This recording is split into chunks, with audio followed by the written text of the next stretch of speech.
Wabah pandemi COVID-19 membuat pemerintah Indonesia menutup sekolah pada semua jenjang dan mengalihkan pembelajaran tatap muka ke pembelajaran daring. Tidak hanya itu, hampir seluruh perusahaan juga menemui banyak kendala. Salah satunya para pekerja kantoran yang harus menerapkan WFH atau work from home. Adanya transisi pembelajaran dan bekerja ini disertai dengan semakin beratnya beban tanggung jawab yang harus dikelola sehingga dapat berpotensi menimbulkan stres bagi pelajar maupun pekerja. Kondisi tersebut dapat mempengaruhi kinerja seorang individu dan juga menurunkan mutu pendidikan. Nah, Zoom fatigue yang ingin kita bahas tidak terlepas dari dampak wabah COVID-19 ini.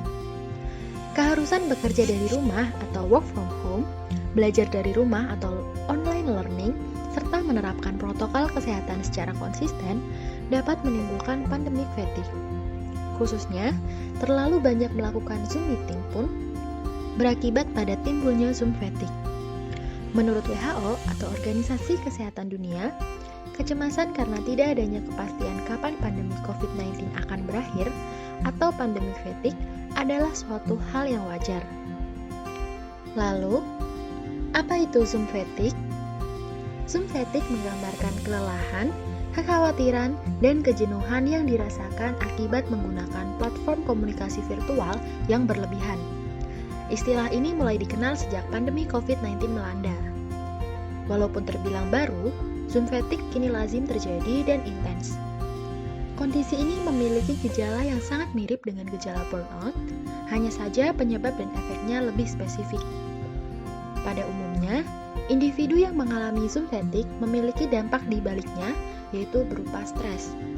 Dikarenakan adanya tuntutan berlebihan, sehingga individu tersebut merasa tertekan akan situasi yang sedang dialaminya, terutama tuntutan akan penyelesaian di bidang akademis maupun di bidang pekerjaan yang dilakukan secara terus-menerus melalui platform virtual.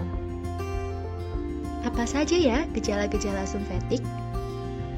Gejalanya yaitu, yang pertama, perasaan lelah yang teramat sangat setiap kali melakukan virtual meeting.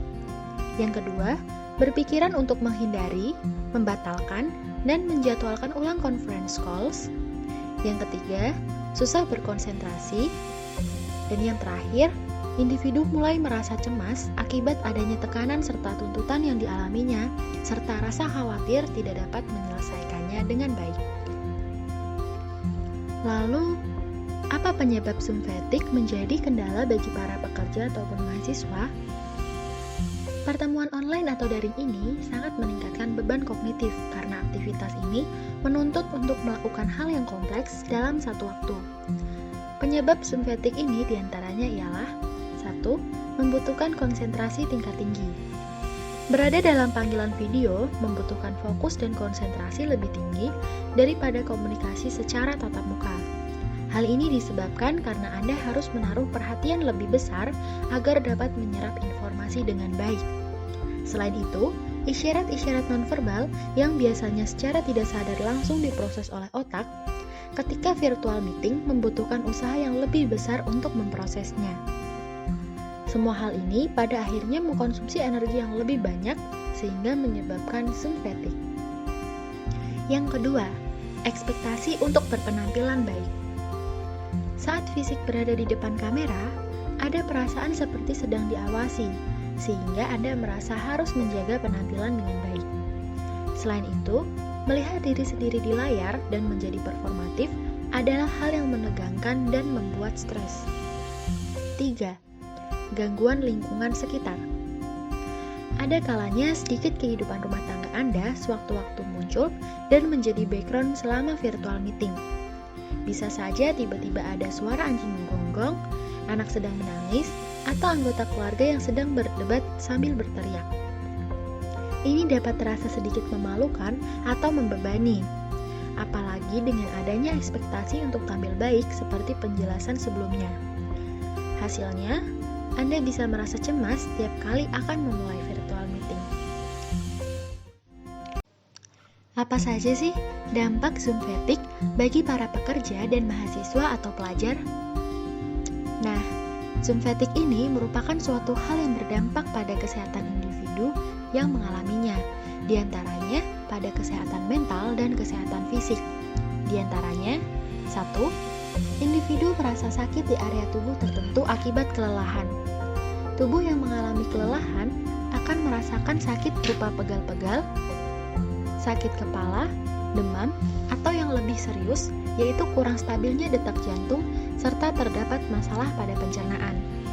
Yang kedua, mengalami kesulitan tidur atau yang biasa disebut dengan insomnia, akibat adanya tekanan berupa beban pekerjaan serta beban penugasan secara berlebih. Yang ketiga, menurunnya nafsu makan. Cemas serta stres akibat berbagai tuntutan yang dialami oleh individu menyebabkan ia kehilangan selera makan, dan hal itu sangat berdampak serius pada masalah kesehatan dan fisik lainnya.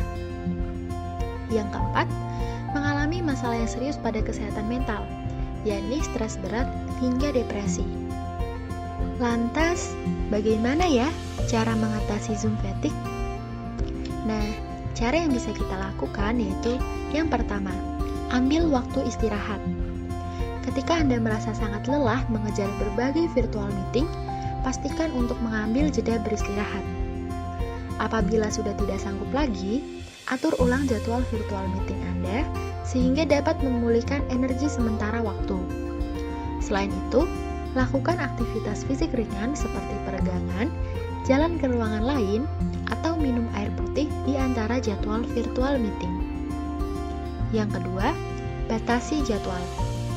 Pertimbangkan kembali urgensi saat melakukan virtual meeting sehingga Anda dapat menyortir dan mengatur ulang jadwal Anda. Selain itu, utamakan untuk melakukan pekerjaan dengan metode lain seperti saling berbagi dokumen dan mengomentari dengan rinci. Apabila pekerjaan dapat terselesaikan dengan baik, maka hal ini dapat mengurangi jadwal Anda.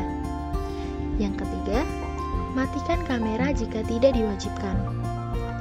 Apabila tidak diwajibkan, mematikan kamera menjadi pilihan yang tepat. Hal ini dapat meningkatkan konsentrasi karena dapat memusatkan perhatian ke substansi virtual meeting saja sehingga terhindar dari Zoom fatigue.